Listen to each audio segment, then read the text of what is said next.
Le marais de Rurambi au Rwanda, dégradé par les inondations dévastatrices qui ont détruit les rizières, suscite de nombreuses inquiétudes.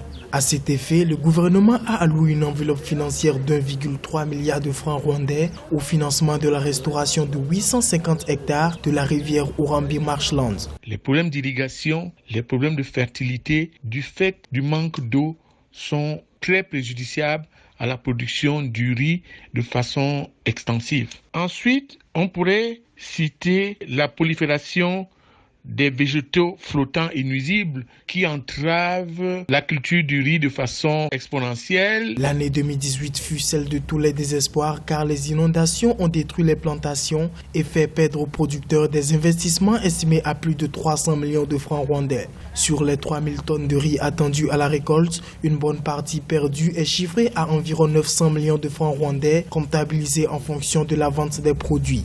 Par conséquent, les autorités rwandaises exhortent le gouvernement à faire du développement des marais une priorité. Le véritable problème en matière de déficit technique, c'est d'abord le manque d'équipements adaptés, mais aussi le manque de politiques adaptées de façon concordante dans une production efficiente du riz. En effet, environ 650 hectares de terres humides sont utilisés par 1667 agriculteurs pour la culture du riz. Le marais de Rurambi, dans le district de Bugesera, dévasté par les inondations, s'étend sur 1000 hectares essentiellement aménagés pour la culture du riz.